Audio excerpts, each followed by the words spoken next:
Good morning and स्वागत है आप सभी का फिर से एक बार करंट अफेयर्स के अपने इस सेशन में, टीचिंग परीक्षा के करंट अफेयर्स के सेशन में स्वागत करते हैं आपका। और चलते हैं एक सुविचार देखने के लिए। राह संघर्ष की जो चलता है वही संसार को बदलता है, जिसने रातों से जंग जीती वह सुबह सूर्य बनकर वही चमकता है। यस, क्या करना है हमको? संघर्ष करना है।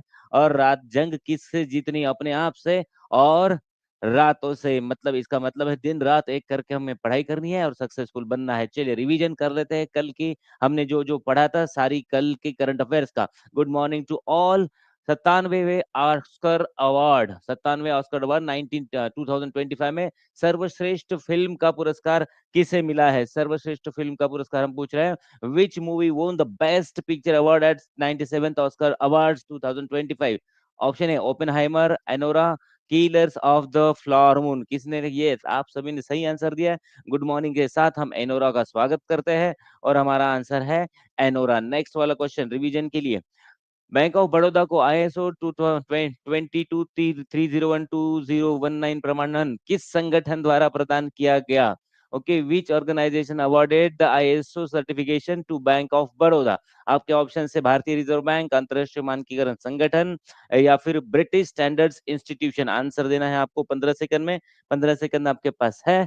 ओके, 15 सेकंड का समय शुरू होता है। आओ, आपने 15 सेकंड खत्म होने से पहले ही इसका आंसर दे दिया है, British standards institution. Very good. आगे चलते हैं। अगला क्वेश्चन हमारा होने वाला है, रणजी ट्रॉफी 2025 का खिताब किस टीम ने जीता? Which team won the Ranji trophy 2025 award? आपका समय 15 सेकंड का शुरू होता है। वो मुंबई ने जीता, विदर्भ ने जीता या फिर केरल ने जीता? कौन सी टीम ने जीता? नागपुर में आयोजित हुई थी ये फाइनल। तो इसका जवाब आपने सही दिया है और इस बार 2025 में विदर्भ की टीम ने जीता है रणजी ट्रॉफी 2025 का खिताब। विदर्भ है ना, मुंबई जैसे महाराष्ट्र। महाराष्ट्र एक ऐसा स्टेट है जहाँ पे महाराष्ट्र की भी टीम है, मुंबई की टीम है और विदर्भ की टीम है। ओके, चले आगे बढ़ते हैं। डेयरी क्षेत्र में सस्टेनेबिलिटी और सर्कुलरिटी पर कार्यशाला का उद्घाटन ओके किसने किया? Who inaugurated the workshop on sustainability and circularity in the dairy sector? चलिए, आपके पास ऑप्शन है अमित शाह, नरेंद्र सिंह तोमर, पीयूष गोयल। उपरोक्त में से एक से अधिक आंसर हो सकते हैं क्या? गुड मॉर्निंग सबको, गुड मॉर्निंग। 15 सेकंड का वक्त चाहिए, चलिए ले लीजिए। अमित शाह, नरेंद्र सिंह तोमर, पीयूष गोयल, इनमें से किसने इसका उद्घाटन किया है? डेयरी क्षेत्र में सस्टेनेबिलिटी और सर्कुलरिटी पर जो कार्यशाला होती है। ऑब्वियसली आपने सही आंसर दिया है सबने। इसका आंसर है अमित शाह। अमित शाह ने इसका उद्घाटन किया था। ओके, चलते हैं। किस राज्य सरकार ने, राज्य सरकार की बात हो रही है, डिजिटल लाइब्रेरी स्थापित करने का निर्णय लिया है? Which state government has decided to establish digital library? Bihar सरकार है, उत्तर प्रदेश सरकार है या फिर मध्य प्रदेश सरकार है? कौन से सरकार ने? बिहार सरकार ने किया है, उत्तर प्रदेश सरकार ने या फिर मध्य प्रदेश सरकार ने? यस, गुड मॉर्निंग सबको, गुड मॉर्निंग। वेरी नाइस, सबने सही आंसर दिया है। बिहार सरकार नहीं और मध्य प्रदेश सरकार नहीं, उत्तर प्रदेश की सरकार ने क्या किया है? डिजिटल लाइब्रेरी स्थापित करने का निर्णय लिया है। नेक्स्ट वाला क्वेश्चन। एक राष्ट्र एक बंदरगाह, वन नेशन वन पोर्ट पहल किसने शुरू की है?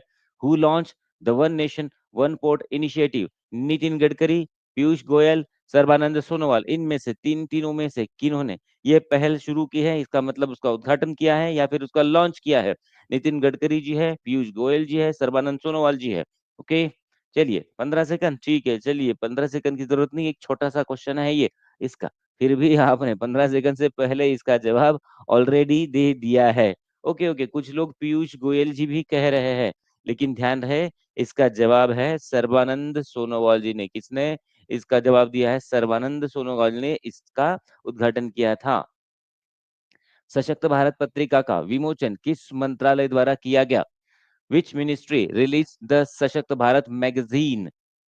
Which ministry? गृह मंत्रालय, रक्षा मंत्रालय या फिर सूचना और प्रसारण मंत्रालय? कौन से मंत्रालय ने? 15 सेकंड के वक्त में आपको सबको बताना है। गृह मंत्रालय ने किया, रक्षा मंत्रालय ने किया या फिर सूचना एवं प्रसारण मंत्रालय ने किया? कौन से मंत्रालय? ये आप सबको ऑलरेडी पता है, रक्षा मंत्रालय मतलब डिफेंस मिनिस्ट्री ने इसका क्या किया है? सशक्त सशक्त भारत पत्रिका का विमोचन किया है हिंदी के प्रचार प्रसार के लिए। और आप सबको पता हो कि ये जो पत्रिका है सिर्फ हिंदी में उपलब्ध होने वाली है। बैडमिंटन एशिया मिश्रित टीम चैंपियनशिप 2025 का खिताब किस देश ने जीता? यस, चाइना ने जीता, जापान ने जीता, इंडोनेशिया ने जीता। कौन से देश ने जीता? बैडमिंटन बैडमिंटन एशिया मिश्रित टीम चैंपियनशिप 2025 का खिताब जीतने वाला कंट्री कौन है? वेरी गुड, आप सब लोग आंसर दे रहे हैं। यस सर, 15 सेकंड की भी यहाँ पे जरूरत नहीं पड़ रही है। ये जपा है, जीता है इंडोनेशिया ने। और किसको हराया था? चाइना को हराया था। और ये इंपॉर्टेंट क्यों है, एग्जाम में क्यों आने वाला है? क्योंकि इंडोनेशिया ने पहली बार ये कारनामा किया है। अंतरराष्ट्रीय रेडियो जीव विज्ञान सम्मेलन 2025 की मेजबानी किसने की? Which organization hosted the international radiology conference 2025? मेजबानी करने वाला देश, होस्ट करने वाला देश कौन सा है? देश मतलब संगठन, सॉरी देश नहीं, संगठन है। इसरो ने की, डीआरडीओ ने की, या फिर आईआईटी दिल्ली ने, किसने की? इंटर हाँ, अंतरराष्ट्रीय रेडियो जीव विज्ञान सम्मेलन 2025। वेरी गुड, आपने इसका सवाल भी बिना 25 सेकंड के दे दिया है। वो है DRDO and INMAS INMAS. Very good, next चलते हैं। इंडियन ऑयल कॉर्पोरेशन आईओसी के नए अध्यक्ष के रूप में किसे नियुक्त किया गया है? Who has been appointed as the new chairman of Indian Oil Corporation? Sanjeev Singh ji को है, एम वैद्य जी को है, या फिर अरविंद सेसानी जी को है? इनमें से किसको क्या किया गया है, चेयरमैन के रूप में नियुक्त किया गया है? इंडियन ऑयल कॉर्पोरेशन, हम पेट्रोल भरने जाते हैं, पेट्रोल पंप पे कभी कभी एचपी होता है, इंडियन ऑयल कॉर्पोरेशन भी होता है। ऐसे चेयरमैन है तो इसके नए अध्यक्ष, ये 15 सेकंड की जरूरत नहीं है सर, हमने इससे पहले इसका जवाब दे दिया। अरविंद सिंह साहनी जी को नए चेयरमैन के रूप में नियुक्त किया गया है। एक वैज्ञानिक के रूप में एक दिन, देखिए, एक वैज्ञानिक के रूप में एक दिन, या फिर one day as a scientist, ये जो इनिशिएटिव है, ये जो पहल है, किसके आह्वान पर शुरू की गई है? किसके आह्वान पर शुरू की गई है? ओके, डॉक्टर जितेंद्र सिंह जी के आह्वान पर, या फिर हमारे प्रधानमंत्री नरेंद्र मोदी जी के आह्वान पर, या फिर इसरो के अध्यक्ष एस सोमनाथ जी के आह्वान पर? किसके आह्वान पर शुरू की गई है? और यार इसके लिए सर 5 सेकंड की भी जरूरत नहीं है, सबको इसका आंसर पता है। प्रधानमंत्री नरेंद्र मोदी जी के आह्वान पर एक वैज्ञानिक के रूप में एक दिन, या फिर one day as a scientist, इस पहल को शुरू किया गया है। राष्ट्रपति द्रौपदी मुर्मू ने हाल ही में किस यूनेस्को विश्व धरोहर, देखिए क्या है, यूनेस्को विश्व धरोहर का दौरा किया? Which UNESCO World Heritage Site was recently visited by President Draupadi Murmu? Dholavira, Ajanta की गुफाएं, या फिर हम्पी स्मारक समूह? 15 सेकंड ले लीजिए। ओके, चलता है, 15 सेकंड का वक्त आपके लिए। धोलावीरा, अजंता की गुफाएं, या फिर हम्पी स्मारक समूह, कौन सा? यस, और बाप रे, मुझे ये आप सभी को ऑलरेडी पता है कहाँ पे? धोलावीरा। धोलावीरा जो है ये क्या है? वर्ल्ड हेरिटेज साइट है, और इसका अभी अभी दौरा हमारी राष्ट्रपति द्रौपदी जी मुर्मू ने किया है। न्यूज एक्स क्या है, विशेषता क्या है न्यूज एक्स वर्ल्ड की? न्यूज एक्स वर्ल्ड अभी अभी जो लॉन्च हुआ है, what is the unique aspect of news x world? यह इंडिया का पहला डिजिटल समाचार चैनल है। दूसरा, यह भारत का पहला वैश्विक मीडिया प्लेटफॉर्म है, या फिर यह पहला इंडियन 24/7 मतलब 24/7 खेल चैनल है? क्या लगता है आपको? क्या है ये, डिजिटल समाचार चैनल है, या फिर वैश्विक मीडिया प्लेटफॉर्म है, या फिर खेल का चैनल है? क्या है ये न्यूज एक्स वर्ल्ड? और आंसर इसका आपको ऑलरेडी पता है, ये क्या है? भारत का पहला वैश्विक मीडिया प्लेटफॉर्म है। भारत का पहला भी है और वैश्विक मीडिया प्लेटफॉर्म है। आगे बढ़ते हैं, चलिए करंट अफेयर्स आज से शुरू कर लेते हैं। आज अंतरराष्ट्रीय निरस्त्रीकरण और अप्रसार जागरूकता दिवस कब मनाया जाता है?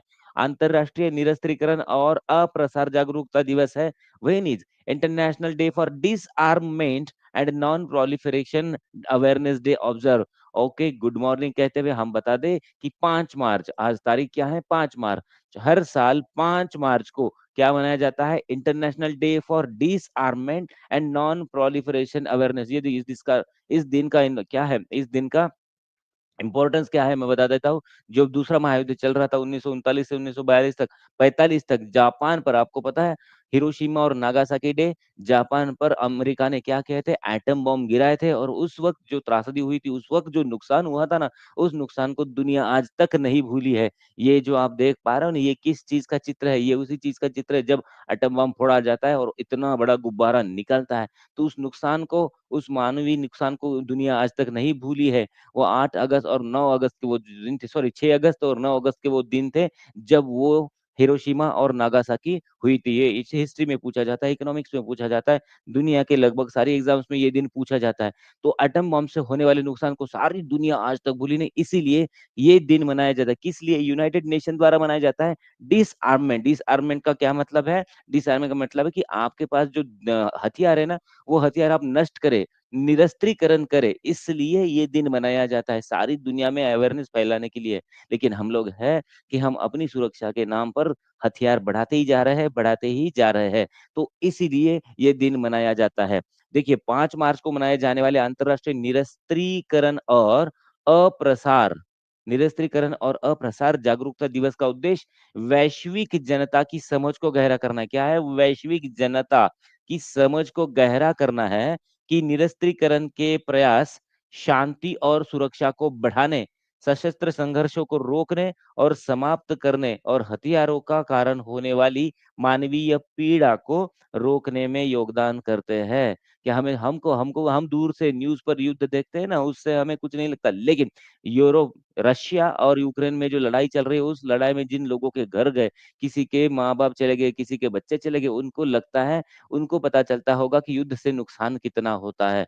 ओके, तो याद रहे, इस युद्ध से होने वाले नुकसान को रोकने के लिए आज का ये दिन 5 मार्च, ऐसे दिखने में ऐसा लगता है कि दिन इतना इम्पोर्टेंट नहीं है, लेकिन आज का दुनिया का जो सिनेरियो है ना, उस सिनेरियो में ये जो दिन है, ये जो दिन है बहुत ही इम्पोर्टेंट है, क्योंकि लड़ाई हमें रोकनी है। चलो उसके बाद राष्ट्रीय सुरक्षा दिवस भारत में कब मनाया जाता है? राष्ट्रीय सुरक्षा दिवस, ये हमने कल ही इसका रिवीजन किया था, तो 4 मार्च को राष्ट्रीय सुरक्षा दिवस हमारे भारत में मनाया जाता है।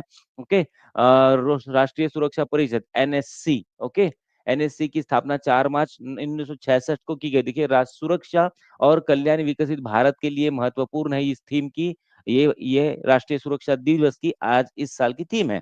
क्या है? सुरक्षा और कल्याण विकसित भारत के लिए महत्वपूर्ण है इस साल की थीम। राष्ट्रीय सुरक्षा परिषद इसे मनाती है, सुरक्षा परिषद, और इसकी स्थापना 4 मार्च 1966 मतलब 1966 को हुई थी।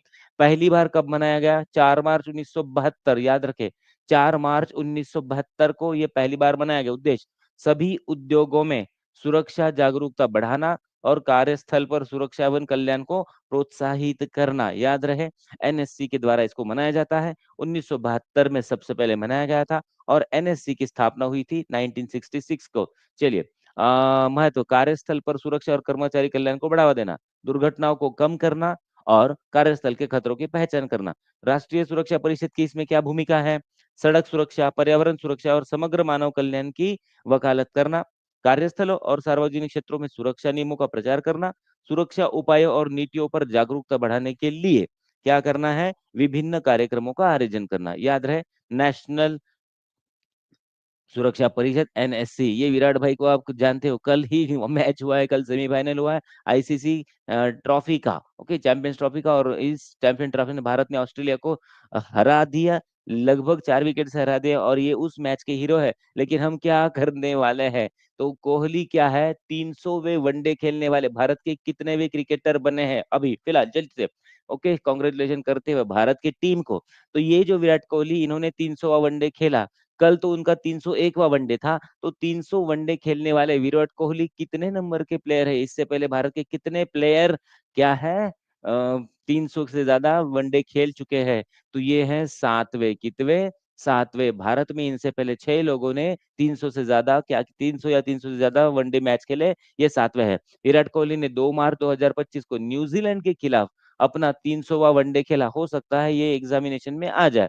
ओके, इससे पहले सचिन तेंदुलकर, एमएस धोनी, राहुल द्रविड़, मोहम्मद अजहरुद्दीन, सौरव गांगुली और युवराज सिंह, इन 6 प्लेयरों ने 300 वनडे खेले भारत के लिए। विराट कोहली 7वें है। ओके, चलिए, और भारत के 7वें और दुनिया के 22वें खिलाड़ी बने हैं। ऐसा स्पोर्ट्स से रिलेटेड एक आधा क्वेश्चन एग्जामिनेशन में आ भी सकता है। क्यों आ सकता है? कि विराट कोहली कंटिन्यूअसली चर्चा में है। ठीक है, चलिए, भारत में सबसे अधिक वनडे खेलने वालों की लिस्ट, विराट कोहली की वनडे करियर की झलक देखिए, 300 मैच खेले हैं, 14,085 रन बनाए हैं, सर्वश्रेष्ठ स्कोर है 183, 183। ओके, औसत इनका 58.2 है, शतक 51 बना चुके हैं, और विकेट 5 भी लेके 5 विकेट भी ले चुके हैं। तो ये ऐसा याद रहे, कभी कभी इंपॉर्टेंट जो खिलाड़ी है इनसे रिलेटेड क्वेश्चन। और अगल चलो, भारत तो मैच चैंपियंस ट्रॉफी जीत ही जाएगा। अगर भारत चैंपियंस ट्रॉफी जीत जाएगा तो ये हमारे लिए एग्जामिनेशन से रिलेटेड इंपॉर्टेंट बात हो सकती है। चलते हैं, बिहार के उप मुख्यमंत्री कहाँ है हमने, और वित्त मंत्री कौन है जिन्होंने 2025-26 का बजट पेश किया। बिहार के कहाँ है हमने, बिहार के उप मुख्यमंत्री भी है और बिहार के वित्त मंत्री भी है। ऐसे कौन है जिन्होंने 2025-26 का बजट पेश किया है, तो नाम है सम्राट चौधरी। उप मुख्यमंत्री भी है और वित्त मंत्री भी है। बिहार का बजट 2025-26 का इन्होंने पेश किया है। वेरी गुड, आप सबको ऑलरेडी पता था, सम्राट चौधरी जी। 3,16,895 करोड़, पिछले वर्ष की तुलना में 38,169 करोड़ अधिक है। राजस्व प्राप्ति का लक्ष्य रखा है 2.60 लाख करोड़ और राजकोषीय घाटा है 32,718 करोड़। सुनने में बड़े आंकड़े बोरिंग लगते हैं, लेकिन यही चीजें पे एग्जामिनेशन में आती है। 3,16,000, इतना भी याद रहे तो कोई प्रॉब्लम नहीं। कम से कम इतना याद रखे कि 3 लाख करोड़ है भैया। कम से कम एक राउंड फिगर तो याद रख सकते कि बिहार का बजट कितना है।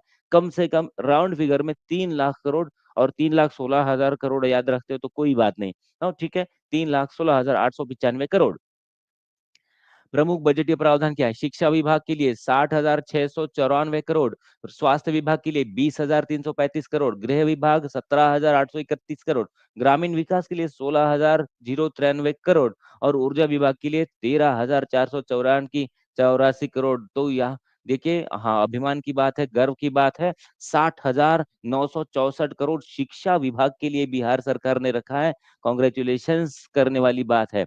महिला सशक्तिकरण और सुविधा, पिंक बस सेवा सेवा शुरू होगी बिहार में। पिंक बस, गुलाबी बस, राज्य के प्रमुख शहरों में महिला यात्रियों के लिए विशेष बस सेवा होगी, पिंक बस सेवा। महिला वाहन प्रशिक्षण, प्रशिक्षक भी महिलाएं होंगी। महिलाओं को वाहन चलाने का जो प्रशिक्षण मिलने वाला है, वहां पे प्रशिक्षण देने वाले भी महिलाएं होंगी, अच्छी बात है। पटना में चलंत व्यायामशाला, महिलाओं के लिए स्वास्थ्य सुविधाओं को बढ़ावा देना है, तो चलंत व्यायामशाला मतलब यह एक जगह से दूसरी जगह जाने वाली व्यायामशाला है। जिम मतलब वो जिम कहाँ पे होगी, जिम गाड़ी में होगी। महिला सिपाहियों के लिए, सिपाहियों के लिए आवास, थानों के पास रहने की व्यवस्था होगी, दूर से आना जाना करने की तकलीफ ना हो, इसलिए जो महिला सिपाही है पुलिस में स्टेशन में काम करती है, उनको उनके थाने के पास ही घर बनाकर दिए जाएंगे। शिक्षा और छात्र कल्याण, स्कॉलरशिप राशि 1,000 से बढ़ाकर 2,000 प्रति माह कर दी गई है, खुशी की बात है। स्कॉलरशिप की राशि कितनी, 2,000 पर मंथ, और सभी प्रखंडों में डिग्री कॉलेज की स्थापना कर दी जाएगी। इतना जबरदस्त एजुकेशन से रिलेटेड बिहार का बजट है। कृषि और ग्रामीण विकास के लिए अरहर मूंग, अरहर मूंग और उड़द की खरीद एमएसपी पर होगी। एमएसपी क्या होता है, मिनिमम सपोर्ट प्राइस, न्यूनतम समर्थन मूल्य होता है। ओके, सभी अनुमंडलों और प्रखंडों में कोल्ड स्टोरेज की स्थापना की जाएगी। क्यों कोल्ड स्टोरेज की स्थापना की जाएगी, कोल्ड स्टोरेज क्या होता है, कोल्ड स्टोरेज ऐसी जगह होती है जहां पर जो पेरिशेबल चीजें होती है, जो नष्ट होने वाली, जल्दी नष्ट होने वाली चीजें, जैसे फल है, दूध है, दही है, ये सारी चीजें स्टोर करने की व्यवस्था होगी कोल्ड स्टोरेज में। तरकारी सुविधा आउटलेट, कौन सी सुविधा, तरकारी है, ध्यान से देखें, तरकारी है, सरकारी नहीं। तरकारी सुविधा आउटलेट सुधा डेयरी की तर्ज पर सभी प्रखंडों में खुलेगा।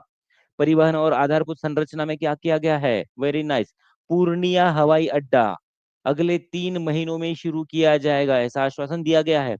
छठ पूजा के लिए धार्मिक पर्यटन केंद्र बनाए जाएंगे। छठ पूजा जो दिवाली के बाद होती है, तो छठ पूजा के लिए धार्मिक पर्यटन केंद्र बनाए जाएंगे। चलो रिवीजन जल्दी से, राष्ट्रीय सुरक्षा परिषद एनएससी की स्थापना कब हुई थी, आपका 15 सेकंड का वक्त शुरू होता है अब। When was the National Safety Council NSC was established? 4 मार्च 1965 को, 4 मार्च 1966 को, या फिर 4 मार्च 1970 को, कब हुई थी एनएससी की स्थापना। ओको, चलिए आपको, आपने इसका सही आंसर दे दिया है, और 4 मार्च 1966 को क्या हुई थी, एनएससी की स्थापना हुई थी।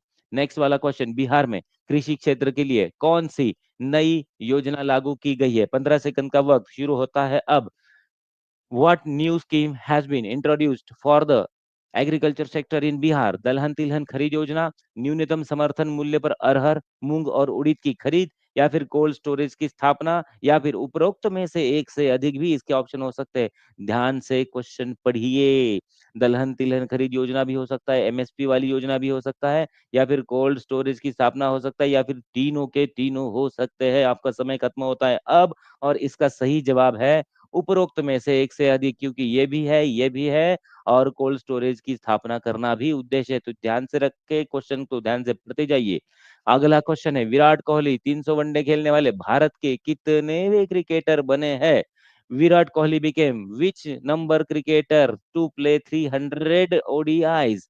तो छठे हैं, सातवें हैं, या आठवें हैं? इसके लिए 15 सेकंड की जरूरत है क्या? नहीं सर, 15 सेकंड की हमें बिल्कुल जरूरत नहीं है, हम तो एक झटके में बता देंगे। विराट कोहली कितवे हैं? सातवें है। अभी तो विराट कोहली सातवें आसमान पर है।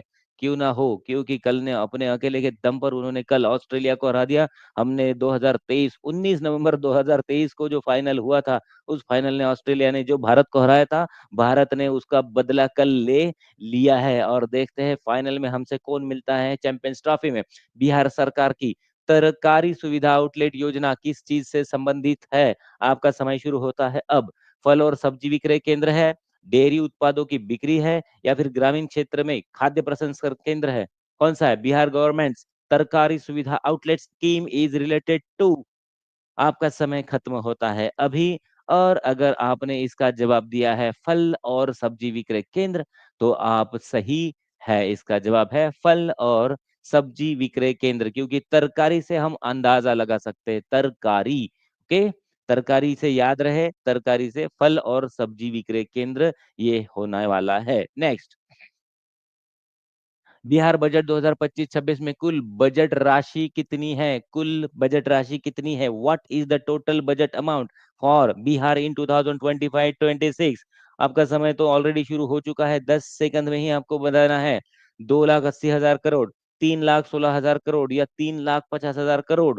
ओके, राउंड फिगर इतना भी राउंड ना करे कि 3 से 3.5 हो जाए। ओके, सबको गुड मॉर्निंग कहते हुए 3,16,000 करोड़ के बिहार के बजट पे हम ताला लगाते हैं, और आपका सही आंसर है 3,16,000 करोड़। आपको ये सेशन देखने में मजा आ रहा है, आनंद हो रहा है, तो कृपया इस सेशन को लाइक और शेयर करना बिल्कुल ना भूले। भारत में सबसे अधिक वनडे खेलने वाले खिलाड़ी कौन है? जनरल नॉलेज का टाइप का question. Who has played the most ODIs for India? आपको 15 सेकंड में इसका जवाब देना है, थोड़ा सा सोचकर जवाब देना है। विराट कोहली है, एम एस धोनी है, या फिर सचिन तेंदुलकर है? भारत में सबसे अधिक वनडे क्रिकेट खेलने वाले इरा खिलाड़ी कौन सा है? Who has played the most ODIs? ODI मतलब one day international matches for India, कौन है? यस, आपने उस इमेज को बहुत सही तरीके से देखा होगा। जब हमने विराट कोहली की इमेज को दिखाया था, तो उसमें सचिन तेंदुलकर जी का नाम है। 465, मोर देन 450। तो सचिन तेंदुलकर नहीं, विराट कोहली नहीं है। विराट कोहली ये तो भैया 7वें नंबर के है। विराट कोहली कितने नंबर के हैं? 7वें। सबसे ज्यादा अगर हमने पूछा है, तो सबसे ज्यादा का आंसर क्या होना चाहिए? सबसे ज्यादा का आंसर होना चाहिए सचिन तेंदुलकर। ओके, चलिए, बिहार सरकार में स्कॉलरशिप बढ़ाकर कितनी कर दी है बच्चों के लिए, स्टूडेंट के लिए? जो स्कॉलरशिप पहले 1,000 रुपए थी, उसको बढ़ाकर कितना कर दिया है बिहार सरकार ने? 1,500 किया है, 2,000 किया है, 2,500 किया है, 3,000 किया है, या फिर इनमें से कोई भी ऑप्शन ये नहीं हो सकता? तो क्या लगता है आपको, कितनी की है? 1,500 या 2,000? वेरी गुड, फास्ट हो रहे हो आप, बढ़िया। इतनी तेजी से आपको जवाब देना है, डोंट वरी। इतनी तेजी से टाइम बचाकर सॉल्व करेंगे तो एग्जाम में पेपर बहुत सही बनेगा। तो इसका सही आंसर है कितना है? 2,000, 2,000। जो पहले 1,000 रुपया थी, अभी उसको 2,000 कर दिया गया है। बिहार सरकार ने किस पूजा को ध्यान में रखते हुए धार्मिक पर्यटन केंद्र बनाने की घोषणा की है? आपका समय शुरू होता है अब, 15 सेकंड में बना है। Bihar government has announced the development of religious tourism centre for which festival? कौन से फेस्टिवल के लिए रिलीजियस टूरिज्म सेंटर, धार्मिक पर्यटन सेंटर? तो ये पूजा हमारी है छठ पूजा। कौन सी पूजा? छठ पूजा। कौन से त्योहार के बाद आती है? दिवाली के बाद आती है, पता है कि नहीं? दिवाली के बाद। यस, बिहार सरकार ने महिलाओं के स्वास्थ्य को ध्यान में रखते हुए कौन सी नई पहल की है? What new initiative has Bihar government taken for women's health? चलिए, जल्दी से इसका जवाब बता दीजिए। आपका समय ऑलरेडी शुरू हुआ था, फिर से एक राउंड दे देते आपको। महिला स्वास्थ्य कार्ड छुआ किया है, या फिर पटना में चलंत व्यायामशाला शुरू की है, या फिर महिला अस्पतालों की संख्या बढ़ाई गई है, क्या किया है? ओहो, आपने मेरे से पहले, यस यस, नेमत प्रवीण जी, गुड मॉर्निंग, सबको गुड मॉर्निंग कहेंगे। और पटना में चलंत व्यायामशाला, पटना में कौन सी जिम है? Mobile gym. मोबाइल जिम मतलब मोबाइल फोन जिम नहीं कहा है, मोबाइल मतलब चलने वाली। पटना में चलंत व्यायामशाला शुरू करने की पहल की है। तो अगले पॉइंट पे चलते हैं। निम्नलिखित में से किस प्रख्यात भारतीय कलाकार का हाल ही में निधन हो गया? डिमाइस हो गया। Who among the following renowned Indian artist recently passed away? हमें इस दुनिया में छोड़ के हुए कौन चले गए हैं? तो ये है हिम्मत शाह। हिम्मत शाह प्रसिद्ध भारतीय कलाकार है, हिम्मत शाह जी। इनका निधन 2 मार्च 2025, 92 साल की उम्र में जयपुर के शेल्बी अस्पताल में दिल का दौरा पड़ने से इनकी मृत्यु हो गई। हिम्मत शाह, अमित शाह नहीं कहा हमने, हिम्मत शाह कहा है। प्रसिद्ध किस लिए थे? आधुनिक मूर्तिकला और प्रयोगात्मक कला के लिए जाने जाते थे। गुजरात के लोथल में एक जैन व्यापारी में इनका जन्म हुआ था। तो ठीक है, 2 मार्च को उनकी मृत्यु की विशेषता, कांस्य शिलाकृतियां, टेराकोटा सिरेमिक कला में वे विशेषज्ञ थे। प्लास्टर ऑफ पेरिस, चांदी की पत्तियों और स्लिप कास्टिंग तकनीक की अनोखी कलाकृतियां बनाते थे, और रोजमर्रा की चीजों से कला निर्माण की अद्भुत क्षमता इनके पास थी। बस एक नाम याद रखना है, हिम्मत शाह। 92 साल की उम्र में इस टाइप की कलाकृतियां बनाने में वे माहिर थे। निम्नलिखित में से किस वरिष्ठ अधिवक्ता ने, अधिवक्ता कहा है, अधिवक्ता ने लगातार 7वीं बार, कितनी बार? लगातार 7वीं बार, यह 7 का आंकड़ा हमारा पीछा ही नहीं छोड़ रहा है। हाँ, विराट कोहली 7वें खिलाड़ी बने, और ये वरिष्ठ अधिवक्ता ने लगातार 7वीं बार bar council of India BCI के अध्यक्ष पद पर जीत दर्ज की है। देखिए, बीसीआई है, बार काउंसिल ऑफ इंडिया, इसके पद पर लगातार 7वीं बार जीत दर्ज की है। ये जो एडवोकेट हमको दिखाई दे रहा है, which of the following senior advocates has won the post of chairman of BCI for the 7th consecutive time? तो ये है मनन कुमार मिश्रा जी। मनन कुमार मिश्रा जी ने लगातार 7वीं बार जीत दर्ज की है और उसके चेयरमैन बने हैं। लगातार 7वीं बार बार काउंसिल ऑफ इंडिया के अध्यक्ष बने। कानूनी पेशे में उनकी मजबूत पकड़ और अधिवक्ता समुदाय का विश्वास उनके ऊपर प्रदर्शित करता है कि वो 7वीं बार जीतते हैं। राजनीतिक भूमिका कैसे? बिहार से भाजपा के राज्यसभा के सांसद भी है। सबको पता होगा हमारी जो संसद है किस किस चीज से बनी है, किन चीजों से बनी है हमारी संसद, बताइए जल्दी से। तीन सा संसद, हमारे संसद के 3 अंग कौन सा है? लोकसभा, राज्यसभा, और तीसरा अंग हम मुझे कौन बताएगा? हमारी भारत की जो संसद है, हमारा भारत का जो पार्लियामेंट है, इस पार्लियामेंट के 3 अंग है। 3 में से एक है लोकसभा, दूसरा है राज्यसभा, तीसरा हमें कौन बताएगा? गुड मॉर्निंग कहते हुए बता दीजिए। यस, आशा त्रिपाठी जीतती है आज का 1 करोड़ का इनाम। 1 करोड़ पैसे मजाक में कर रहा हूँ आशा जी, ने तो पैसे मांग ना लीजिएगा। रूबी जी ने भी इसका सही जवाब दिया है, अकीब जी ने भी दिया है, बहुत से, बाप रे, आंख में से बहुत सारे टैलेंटेड स्टूडेंट्स ने, एस्पायरेंट्स में जवाब दिया है। हमारी संसद के 3 अंग है, लोकसभा, राज्यसभा और भारत के राष्ट्रपति, प्रेसिडेंट। तो ये जो है हमारे मनन कुमार मिश्रा जी भाजपा के राज्यसभा के सांसद भी रहे हैं। ओके, और भाजपा पार्टी याद रखिए। सशक्त पंचायत नेत्री अभियान कौन सा है? सशक्त पंचायत नेत्री, पंचायत नेत्री, अगर नेता है तो नेता है, और स्त्री है तो नेत्री है, ठीक है। पंचायत नेत्री अभियान का मुख्य उद्देश्य क्या है? What is the primary objective of the सशक्त पंचायत नेत्री अभियान? तो ये जो महिला प्रतिनिधियों की, महिला कौन सी? महिला प्रतिनिधियों की सक्रिय भागीदारी, सक्रिय भागीदारी और निर्णय लेने की क्षमता को मजबूत करना। नहीं तो ऐसा ना हो कि श्रीमती जी सरपंच बनी है और श्रीमती जी के नाम से श्रीमती जी के मिस्टर पंचायत का पूरा प्रोग्राम चला रहे हैं। ऐसा होता देखा जाता है, जनरली ऐसा होता देखा जाता है। लेकिन अब क्या है, ये जो पंचायत नेत्री अभियान है मनाए जा रहे हैं, इससे द्वारा जो महिला प्रतिनिधि है, कहाँ पे? पंचायतों में, उनकी निर्णय लेने की क्षमता को मजबूत करना ही ये इस योजना का क्या है? उद्देश्य है। तिथि 4 मार्च 2025 को ये शुरू गई, और कहाँ पे शुरू गई? विज्ञान भवन, नई दिल्ली। विज्ञान भवन नई दिल्ली में इसकी शुरुआत की गई है। इसका आयोजन कौन करता है? पंचायती राज मंत्रालय में। वही तो सोचूं कि आज के हमारी क्लास में कोई मंत्रालय क्यों नहीं आया। हाँ, यस यस आशुतोष जी, ऐसा ही तो होता है। आयोजन कौन कर रहा है? पंचायती राज मंत्रालय द्वारा एक राष्ट्रीय कार्यशाला लेकर इसका आयोजन किया गया है। ठीक है, विज्ञान भवन याद रहे, नई दिल्ली, इसको भी याद रखना जरूरी होता है। Good morning. मुख्य अतिथि कौन है यहाँ पे? राजीव रंजन सिंह, लल्लन सिंह इनको कहा जाता है। ये है पंचायती राज मंत्री। क्या है? पंचायती राज मंत्री राजीव रंजन सिंह जी जो है केंद्रीय पंचायती राज मंत्री। तो आज के हमारे गेस्ट है, आज के हमारे गेस्ट मंत्री कौन है? केंद्रीय पंचायत राज मंत्री राजीव रंजन सिंह। जो इनका चित्र ये आप लेफ्ट साइड में देख पा रहे हैं, राजीव रंजन सिंह आज के हमारे गेस्ट है। नमस्कार इनको कहते हुए मुझे एक बार बता दीजिए कि भारत में पंचायती राज स्वतंत्रता के बाद सबसे पहले कौन से राज्य में लागू हुआ था? पंचायती राज लागू करने वाला भारत का सबसे पहला राज्य कौन सा है? जय कमेंट में जवाब दे दीजिए। ओके, इसका महत्व, तब तक मैं इसका महत्व और प्रभाव बता देता हूँ। आपको स्टेट बताना है कौन सा राज्य में सबसे पहले पंचायती राज लागू हुआ था। पंकज कुमार यदुवंशी जी ने सही आंसर दिया है, राजस्थान। चलिए आगे बढ़ते हैं। कांग्रेचुलेशन पंकज जी। इसका उद्देश्य क्या है? ग्राम पंचायतों को सुरक्षित, समावेशी और लैंगिक रूप से संवेदनशील बनाना है, जेंडर इक्वलिटी लानी है, महिलाओं और लड़कियों के लिए समृद्ध और न्याय संगत वातावरण सुनिश्चित करना है। यह कार्यशाला पंचायती राज संस्थाओं में महिला नेताओं की, सबसे इंपॉर्टेंट वर्ड है महिला, महिला नेताओं की भूमिका को मजबूत करने की दिशा में एक महत्वपूर्ण कदम है।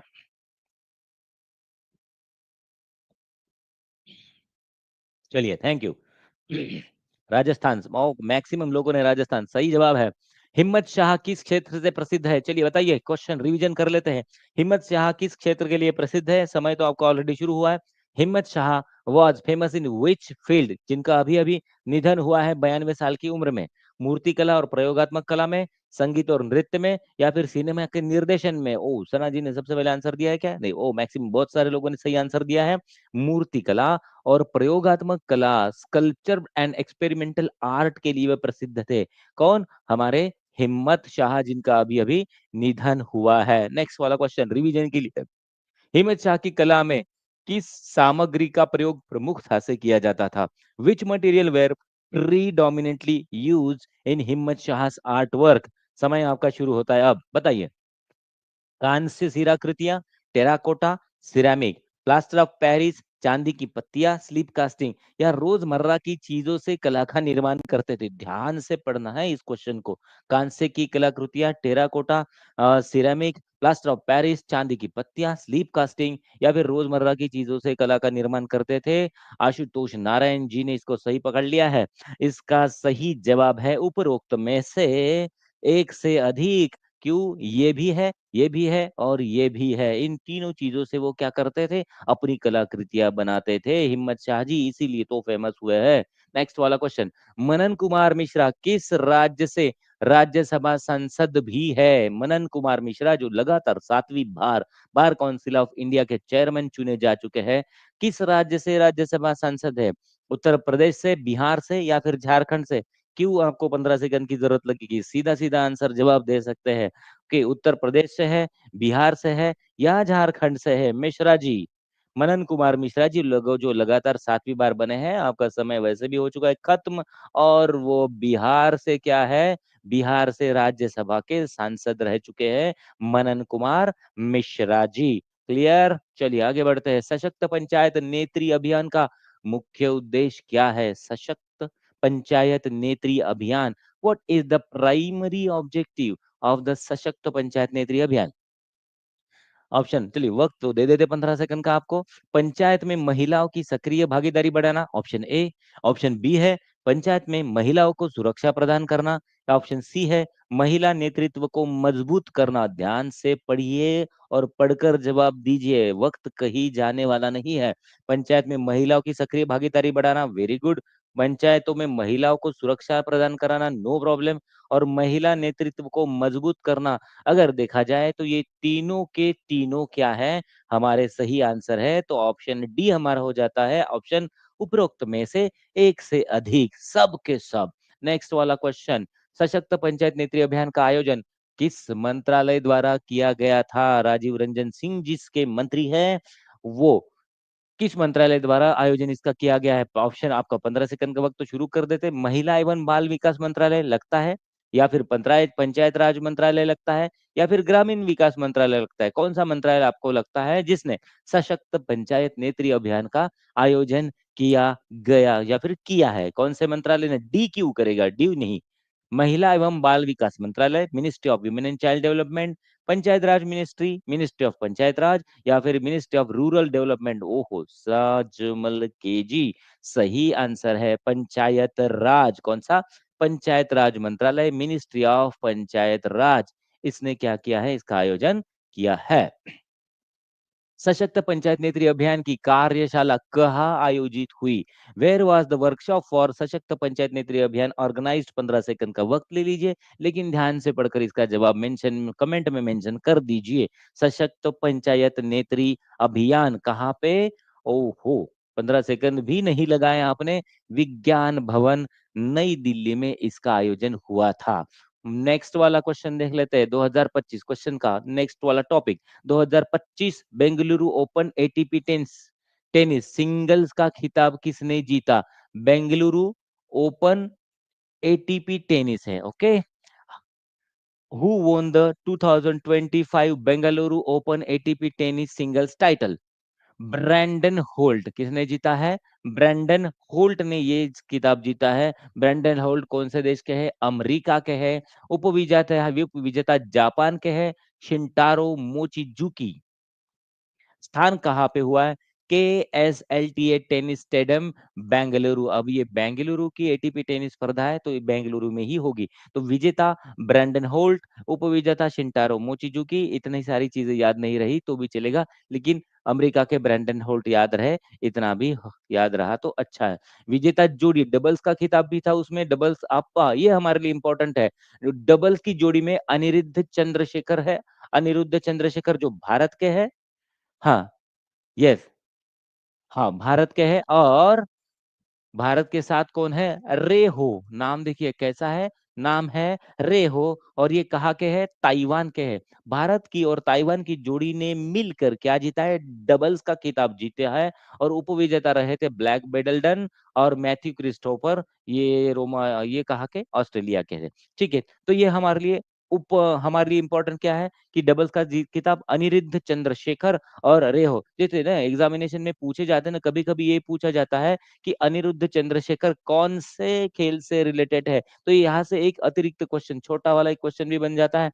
तो अनिरुद्ध चंद्रशेखर आप मुझे बताएंगे कौन से खेल से रिलेटेड है? तो ये खेल कौन सा है? कौन सा खेल है? कौन सा खेल है बताइए? कौन सा खेल है? टेनिस है, बैडमिंटन नहीं है। टेनिस पे ध्यान दे, टेनिस। तो अनिरुद्ध चंद्रशेखर कौन से? बैडमिंटन से नहीं, टेनिस से रिलेटेड है। तो खिताब को उन्होंने किसका जीता है? डबल्स का खिताब जीता है अनिरुद्ध चंद्रशेखर ने और उनके साथी है रेहो। ओके, भारतीय ताइवानी जोड़ी ने ऑस्ट्रेलिया जोड़ी को हराकर खिताब अपने नाम किया। चिली ओपन एटीपी, अब देखिए अपना बेंगलुरु हो गया। अब चिली ओपन एटीपी 2050 पुरुष डबल्स किताब किस जोड़ी ने जीता है? तो ये है ऋत्विक बोलीपल्ली और निकोलस बैरियंटॉस। ओके, याद रखें ऋत्विक बोलीपल्ली। ये हमारे लिए क्यों इंपॉर्टेंट है? क्योंकि ये हमारे भारत के व्यक्ति है ना इसमें, इसीलिए हमारे लिए इंपॉर्टेंट हो जाता है। तो ये कौन सा खिताब हम बोल रहे हैं? चिली ओपन एटीपी 2050 सॉरी 250 पुरुष डबल्स का खिताब किसने जीता? तो हमारे ऋत्विक बोलीपल्ली है इसमें, इसलिए हमारे लिए इंपॉर्टेंट है। जो भारत के है और जो निकोलस भैया है वो कोलंबिया के, याद रहेगा निकोलस कोलंबिया। ओके, और ये हमारे ऋत्विक बोलीपल्ली, चिली बोली निकोलस। हाँ, चिली बोली निकोलस, ऐसा भी याद रख सकते हैं, बढ़िया ट्रिक है। हाँ, tournament 2025 Chile open ATP 2250 final मुकाबला अर्जेंटीना की शीर्ष वरीय जोड़ी है ना। अर्जेंटीना की फाइनल कहाँ हुआ था? किसके साथ? अर्जेंटीना की शीर्ष वरीय जोड़ी आंद्रेस मोल्टेनी और मैक्सिमो गोंजालेस को हराकर इन्होंने ये मैच जीता है, ये खिताब भी जीता है। जोड़ी किसको हराया भारत की और कोलंबिया की जोड़ी ने? किसकी? अर्जेंटीना की जोड़ी को हराकर खिताब जीता है। सिंगल का खिताब लास्लो जरे सर्बिया के और उपविजेता सेबेस्टियन बायस अर्जेंटीना के। हम इंपॉर्टेंट इतना हमारे लिए नहीं है। चलिए, नियंत्रक महालेखा परीक्षक CGDA का कार्यभार हाल ही में किसने संभाला है? नियंत्रक महालेखा परीक्षक का कार्यभार हाल ही में किसने संभाला? इसको controller general of defence accounts. Okay, कौन सा है? Controller general of defence account. Defence यहाँ पे इंपॉर्टेंट है, CAG की बात यहाँ पे नहीं हो रही है। कैग जो होता है वो नहीं है, कैग की बात नहीं चल रही है, यह बात चल रही है controller general of defence account CGDA का कार्यभार हाल ही में किसने संभाला? तो यह है डॉक्टर मयंक शर्मा, रक्षा लेखा महानियंत्रक। क्या है? रक्षा से रिलेटेड चीज है। डी, डी डिफेंस को याद रखे, रक्षा महालेखा सेवा। ओके, तो इनकी सेवा कैडर कौन सी है? भारतीय रक्षा लेखा सेवा IDAS 1989 बैच के वो अधिकारी है। ठीक है, IDS के अनुभव 30 से ज्यादा वर्षों का प्रशासनिक और वित्तीय प्रबंधन का इनको अनुभव है। ठीक है, तो IDAS, IAS नहीं, IDAS Indian defence administrative services. रक्षा वित्तीय प्रबंधन में व्यापक अनुभव के साथ साथ रक्षा लेखा विभाग को नई दिशा प्रदान करेंगे ये अधिकारी जो यहाँ पे बैठे दिखाई दे रहे हैं। अंतरराष्ट्रीय संगठनों और राजनयिक संबंधों में विशेषज्ञता से रक्षा लेखा प्रशासन को वैश्विक मानकों के अनुरूप बनाएंगे, वैश्विक मानकों के अनुरूप बनाएंगे और रक्षा लेखा प्रणाली में सुधार और पारदर्शिता बढ़ाने के लिए एक रणनीतिक कदम उठाएंगे। चलिए, तो सबसे इंपॉर्टेंट नाम है मयंक शर्मा, IDAS, ये याद रहे तो अच्छा है। ठीक है, चलिए आगे बढ़ते हैं, रिवीजन कर लेते हैं। 2025 बेंगलुरु ओपन के डबल खिताब की विजेता जोड़ी कौन सी थी? तो अनिरुद्ध चंद्रशेखर भारत और रेहो ताइवान। ओके, क्वेश्चन आपके लिए था और जवाब भी आपको देना है। बेंगलुरु ओपन डबल्स खिताब की विजेता जोड़ी कौन सी थी? हमने क्यों याद रखा, इंपॉर्टेंट क्यों है? क्योंकि इसमें हमारे भारत के अनिरुद्ध चंद्रशेखर और रेहो है ताइवान के, तो ये है हमारा सही जवाब। क्लियर, अनिरुद्ध चंद्रशेखर। नेक्स्ट वाला क्वेश्चन, रक्षा लेखा विभाग में डॉक्टर मयंक शर्मा को मुख्य योगदान क्या है? रक्षा लेखा विभाग जो अभी अभी जिन्होंने ज्वाइन किया, ऐसे डॉक्टर मयंक शर्मा का मुख्य योगदान क्या रहेगा? क्या रहने वाला मुख्य योगदान? रक्षा वित्तीय प्रबंधन में सुधार करेंगे, रक्षा लेखा प्रशासन को वैश्विक मानकों के अनुरूप बनाएंगे और पारदर्शिता और रणनीतिक सुधारों की पहल करेंगे। क्या ये तीनों के तीनों सही है या फिर इनमें से सिर्फ एक ही सही है? क्या लगता है आपको सही? इस क्वेश्चन का जवाब क्या लगेगा? ए सही है, बी सही है, सी सही है, या फिर थोड़ा सोचने के बाद ये पता चल रहा है कि नहीं सर, ए भी, बी भी और सी भी सारे के सारे सही है, इसलिए हमारा आंसर होना चाहिए डी। वेरी नाइस, आगे बढ़ते हैं। 2025 बेंगलुरु ओपन ATP चैलेंजर 125 का आयोजन किस स्थान पर हुआ था? किस स्थान पर हुआ था, कहां पर हुआ था? तो ऑप्शन आपके पास है KSLTA tennis stadium Bengaluru, national tennis centre नई दिल्ली, या फिर महानेश लक्ष्मी टेनिस क्लब नई दिल्ली, मुंबई। कहाँ पर हुआ है इसका आयोजन? बेंगलुरु। अगर बेंगलुरु इसका नाम है तो याद रहे क्या रहने वाला है ये इसका आयोजन स्थल? इसका आयोजन स्थल रहने वाला है KSLTA tennis stadium Bengaluru. Brandon Holt किस देश से है? चलिए बता दीजिए, अब ब्रेंडन होल्ट जो हमारे हमने नाम लिया था वो किस देश के है? ब्रेंडन होल्ट किस देश के है? किस देश के खिलाड़ी है ब्रेंडन होल्ट? ब्रेंडन होल्ट किस देश के खिलाड़ी है? ओ, इसमें भी ज्यादा समय वक्त जाया करने की जरूरत नहीं है, अमेरिका के खिलाड़ी है Brandon Holt. 2025 Bengaluru open challenger 125 का आयोजन किस टेनिस संगठन द्वारा, कौन से टेनिस के संगठन द्वारा किया गया? Which tennis organization conducted 2025 Bengaluru open challenge 125? किसने किसने किया था इसका? ATP, इसके नाम में ही है ATP। ओके, हाँ, यस, ATP ने इसका क्या किया है? ATP ने इसका आयोजन किया हुआ है। नेक्स्ट, ICC अध्यक्ष जय शाह को किस प्रतिष्ठित पुरस्कार से सम्मानित किया गया? ICC इंटरनेशनल क्रिकेट काउंसिल के president, ICC president, international cricket council है उसके प्रेसिडेंट है जय शाह। क्या आप मुझे बता पाएंगे कि जय शाह किसके किन के बेटे हैं? चलिए आपके लिए क्वेश्चन, जय शाह जी के पिताजी कौन है या फिर जय शाह जी किन के बेटे हैं? ये ICC के प्रेसिडेंट है अभी फिलहाल ये जो बीच में दिखाई दे रहे हैं, और उनको कौन से प्रतिष्ठित पुरस्कार से सम्मानित किया गया? तो इसका जवाब है आइकन ऑफ एक्सीलेंस अवार्ड। कौन सा है? Icon of excellence award. चले आगे बढ़ते हैं, icon of excellence award, yes, Amit Shah ji के बेटे हैं, सबने सही जवाब दिया है। आइकॉन ऑफ एक्सीलेंस अवार्ड इनको मिला है Jio world convention centre Mumbai में, इसको दिया गया। प्रस्तुतकर्ता हर्ष मारीवाला, चेयरमैन मेरिको लिमिटेड, और KVS मनियन MD और CEO फेडरल बैंक। और सम्मान का कारण खेल प्रशासन में नेतृत्व, दूरदर्शिता और समर्पण इन्होंने जो दिखाया है उसके लिए इस सम्मान को इन्हें दे दिया गया। तो हर्ष मारीवाला मेरिको लिमिटेड के चेयरमैन हैं, केवीएस मनियम एमडी और सीईओ फेडरल बैंक के हैं। तो इनके द्वारा ये पुरस्कार प्रस्तुत किया गया था। तो जियो कन्वेंशन सेंटर मुंबई में और आइकन ऑफ एक्सीलेंस अवार्ड, ये अवार्ड का नाम है उनका। जय शाह का नेतृत्व भारतीय क्रिकेट में सुधार, समावेशिता और खिलाड़ी कल्याण को प्राथमिकता देने पर केंद्रित है। आइकन ऑफ एक्सीलेंस अवार्ड उनके दूरदर्शी नेतृत्व, खेल प्रशासन में उत्कृष्ट योगदान का ये प्रतीक है। तो Jio convention centre, world convention centre में उनको ये दिया गया। ठीक है, जय शाह याद रहेगा। विजिटर्स कॉन्फ्रेंस 2025 का उद्घाटन किसने किया? कौन सी कॉन्फ्रेंस है? विजिटर्स कॉन्फ्रेंस 2024-25 का उद्घाटन किसने किया? आप इमेज देखकर इसका अंदाजा लगा सकते हैं कि विजिटर्स कॉन्फ्रेंस 2024-25 हमारे देश की महामहिम राष्ट्रपति जी द्रौपदी मुर्मू ने इसका उद्घाटन किया। आयोजन स्थल राष्ट्रपति भवन, हमारे देश का जो राष्ट्रपति भवन है उस आयोजन स्थल पर इसका आयोजन किया गया। समय 4 मार्च 2025 तक 2 दिवसीय सम्मेलन ये जारी रहा था। उद्देश्य क्या है? केंद्रीय उच्च शिक्षा संस्थानों के प्रमुखों को भारत के शिक्षा क्षेत्र में सुधार एवं नवाचार पर संवाद का अवसर देना है। किसको? उच्च केंद्रीय उच्च शिक्षा संस्थानों को, संस्थानों के प्रमुखों को, है ना? कि हमारे केंद्रीय उच्च शिक्षा संस्थान जो उनके प्रमुखों को भारत के शिक्षा क्षेत्र में सुधार करना है और नवाचार पर संवाद का अवसर देना है। आजकल हमारे सारे लेक्चर में ये वर्ड बहुत ज्यादा बार आ रहा है। इस वर्ड को ध्यान में रख लीजिए। क्या है? तो नवाचार क्या होता है? Innovation, INNOVATION, innovation. हर चीज में इनोवेशन चाहिए। एकदम पुरानी पुरानी रटी रटाई चीजें पर देखने से, पढ़ने से क्या होता है? बोरनेस आ जाता है। ओके ओके, राजेंद्र प्रसाद जी चेहरे में पानी ले लीजिए। नवाचार, इनोवेशन याद रखे। आप अगर 10 सेकंड के लिए सो गए तो आपके सामने 10,000 लड़के चले जाएंगे। नींद आना मना है। जिस दिन आपको नींद आएगी पढ़ते पढ़ते, समझ लेना आपसे सामने कम से कम 1,000 बच्चे चले गए हैं। निष्कर्ष, यह कॉन्फ्रेंस भारत को वैश्विक शिक्षा हब बनाने, क्या है? वैश्विक शिक्षा हब बनाने और शोध व नवाचार को बढ़ावा देने के लिए एक महत्वपूर्ण कदम है।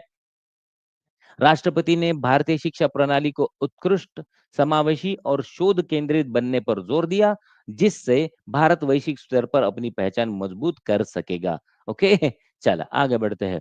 D CDS, oh chief of defence staff, CDS general Anil Chauhan किस देश की आधिकारिक यात्रा पर 4 से 7 मार्च 2025 तक रहेंगे? सीडीएस क्या होता है? CDS chief of defence staff, ये पद हमारे मिलिट्री में पहले नहीं था। अन्नू जी कहती है स्पीड कम करिए सर, स्पीड कम करेंगे तो दुनिया हमारे आगे निकल जाएगी। चलिए, CDS general chief of defence staff Anil Chauhan कौन से देश की यात्रा पर 4 से 7 मार्च तक रहेंगे? हमको बताकर भी नहीं गए। ऑस्ट्रेलिया गया है भैया जी। कहाँ पे? ऑस्ट्रेलिया। 4 से 7 मार्च 2025 तक जाएंगे। उद्देश्य क्या है? भारत और ऑस्ट्रेलिया के बीच रक्षा सहयोग को मजबूत करेंगे। सीडीएस ऑस्ट्रेलिया गएंगे, गए और वहां जाकर क्या करेंगे? ओके, सबकी रिवीजन एक बार। ओके श्रुति जी, ठीक है। तो भारत और ऑस्ट्रेलिया के बीच रक्षा सहयोग को क्या करना है? मजबूत करना है और इसके लिए वो वहां पर गए हैं। ऑस्ट्रेलियाई रक्षा बल प्रमुख एडमिरल डेविड जॉनसन से मिलेंगे। रक्षा सचिव ग्रेग मेरियार्टी से मिलेंगे। रक्षा सचिव कौन है? ग्रेग मोरियार्टी से मिलेंगे और तीनों सेनाओं के प्रमुखों के साथ चर्चा करेंगे। ठीक है, तो ऑस्ट्रेलियाई रक्षा बल प्रमुख कौन है? एडमिरल डेविड जॉनसन के साथ चर्चा होगी। रक्षा सचिव ग्रेग मोरियार्टी से चर्चा होगी और उनकी तीनों सेनाओं के प्रमुखों के साथ भी चर्चा होगी। मत भारत ऑस्ट्रेलिया रक्षा सहयोग को नई ऊंचाई देने की दिशा में यह महत्वपूर्ण यात्रा है। रणनीतिक साझेदारी को मजबूत करने और भारत प्रशांत क्षेत्र में स्थिरता व सहयोग को बढ़ावा देने की पहल, संयुक्त सैन्य अभ्यास, रक्षा तकनीक साझेदारी और सुरक्षा मामले में गहरी भागीदारी का यह संकेत है। चलिए revision, icon of excellence award 2025 का आयोजन कहाँ किया गया था? जो अमित शाह जी के बेटे उनको दिया गया था। Where was the icon of excellence award 2025 organize? जो जय शाह को दिया गया था उसका आयोजन कहाँ किया गया है? 15 सेकंड में जवाब देना है। विज्ञान भवन नई दिल्ली में किया गया, जियो वर्ल्ड कन्वेंशन सेंटर मुंबई में दिया गया, या फिर होटल ताज पैलेस मुंबई में दिया गया? कहाँ पे दिया गया? सबको याद है, सबने बहुत अच्छी तरह से याद करके इसका आंसर दिया है। जियो क्या है? जियो मेरे लाल, जियो वर्ल्ड कन्वेंशन सेंटर मुंबई में इस पुरस्कार समारोह का आयोजन किया गया था। ध्यान रखा जाए और ध्यान से याद किया जाए, होटल ताज पैलेस इसका आंसर नहीं है, मुंबई में है Jio world convention centre. Icon of excellence award 2025 Jay Shah को किस क्षेत्र में, कौन से क्षेत्र में उत्कृष्ट योगदान के लिए दिया गया है? तो बताइए, क्रिकेट से रिलेटेड है, हम सबको पता है।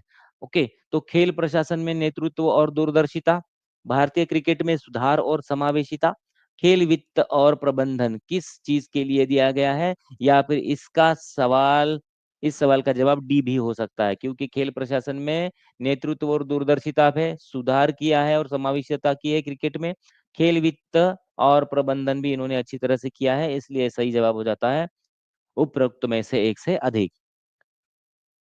राष्ट्रपति भवन में आयोजित उच्च शिक्षा सम्मेलन का मुख्य उद्देश्य क्या था? राष्ट्रपति भवन में आयोजित उच्च शिक्षा सम्मेलन मुख्य उद्देश्य आपको बताना है, भारत के शिक्षा क्षेत्र में सुधार और नवाचार पर संवाद करना, नई शिक्षा नीति 2025 पर चर्चा करना, या फिर केंद्रीय विश्वविद्यालयों के बजट आवंटन पर चर्चा करना। थोड़ा सा आराम से पढ़े और जवाब दे, ऐसा नहीं कि हर सवाल का जवाब डी ही हो, ऐसा नहीं होता है, हर सवाल का जवाब डी कैसे होगा? यस, आपने अगर अच्छी तरह से पढ़ा होगा तो भारत की शिक्षा क्षेत्र में सुधार और नवाचार, ये वर्ड मैंने ध्यान में रखने के लिए कहा था, नवाचार, हर जगह इनोवेशन चाहिए, तो एजुकेशन में इनोवेशन क्यों नहीं चाहिए? तो इसलिए हमारा जवाब है भारत की शिक्षा क्षेत्र में सुधार और नवाचार पर संवाद।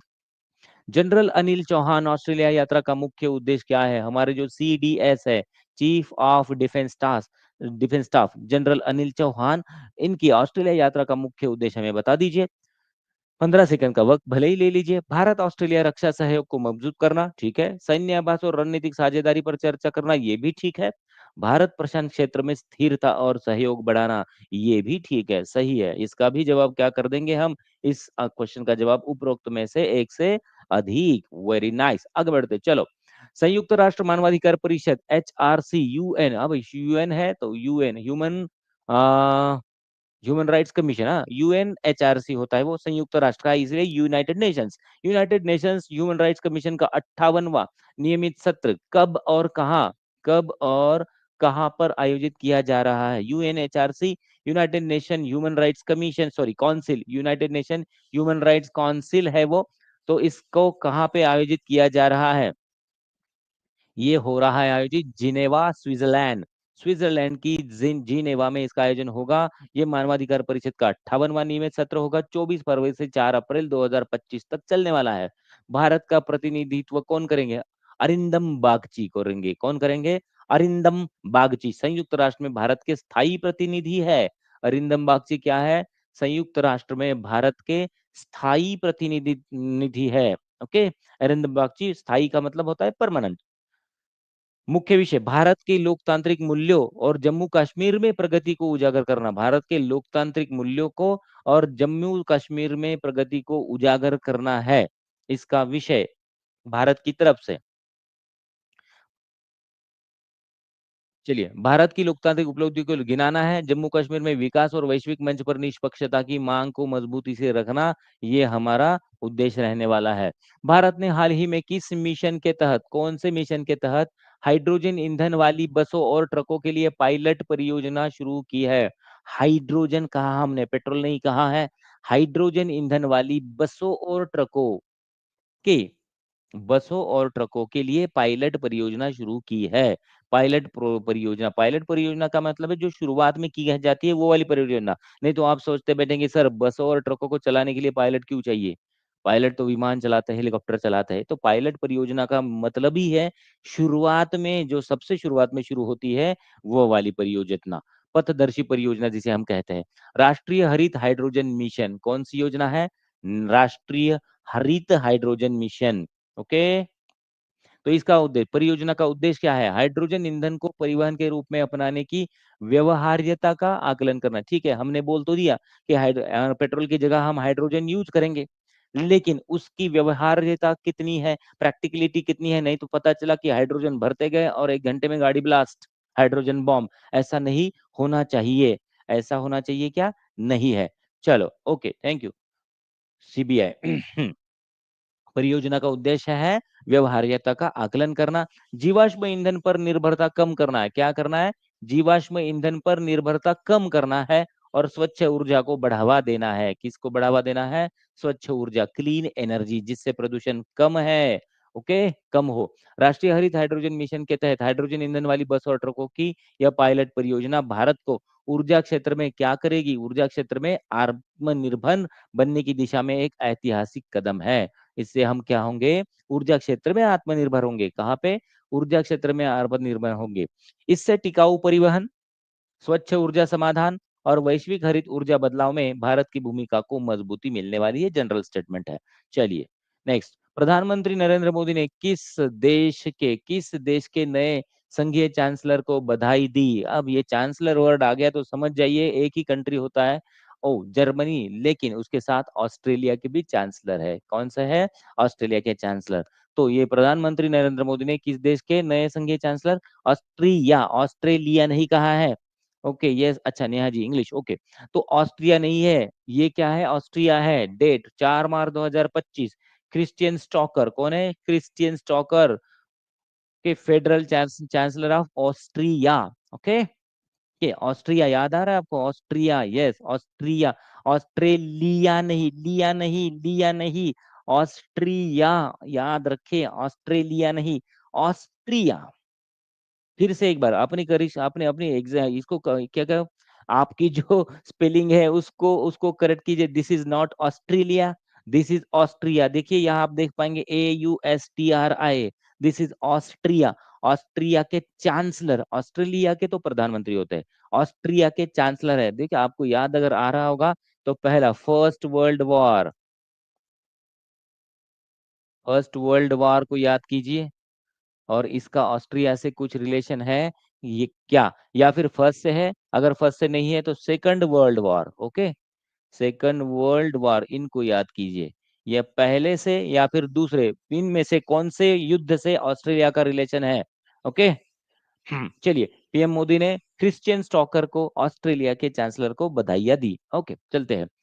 रिवीजन, भारत का प्रतिनिधित्व संयुक्त राष्ट्र मानवाधिकार परिषद में कौन कर रहा है? कौन है वो जो परमानेंट स्थायी मेंबर भारत का प्रतिनिधित्व UNHRC में कर रहा है? कौन है? आपको ऑप्शंस आपके पास है, अरविंद बागची, S जयशंकर या फिर हर्षवर्धन श्रृंगला। क्या आंसर जवाब देंगे आप? आंसर का जवाब हर्षवर्धन श्रृंगला क्यों देंगे? अरिंदम बागची, यस इसका सही आंसर है अरिंदम बागची। UNHRC जो मानवाधिकार परिषद होने वाली है उसमें भारत का प्रतिनिधित्व करने वाले हैं अरिंदम बागची जी। चलिए रिवीजन होगा उसके बाद क्लास। राष्ट्रीय हरित हाइड्रोजन मिशन के तहत हाइड्रोजन ईंधन को परिवहन में अपनाने का मुख्य उद्देश्य क्या है? उद्देश्य हाइड्रोजन ईंधन की व्यवहार्यता का मूल्यांकन करना, यह है। जीवाश्म ईंधन पर निर्भरता कम करना, ये वाला है। या फिर स्वच्छ ऊर्जा ऊर्जा को बढ़ावा देना। क्या लगता है आपको, क्या है इसका आंसर?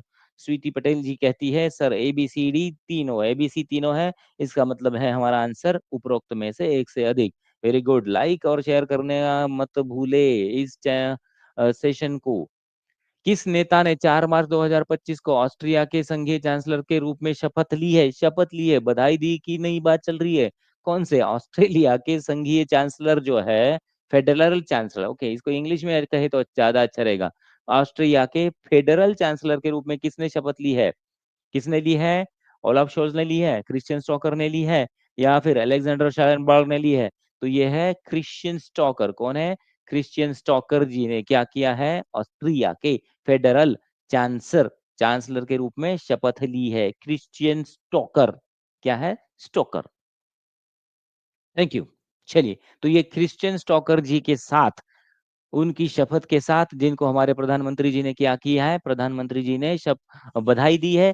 इस न्यूज के साथ आज के लिए हम रुक जाते हैं, मिलते हैं इसी तरह से इंटरेस्टिंग न्यूज के साथ कल फिर इसी चैनल पर इसी वक्त। तब तक के लिए अलविदा, और जाते जाते चैनल को लाइक और शेयर करना ना भूलें। Bye bye, have a nice day, thank you.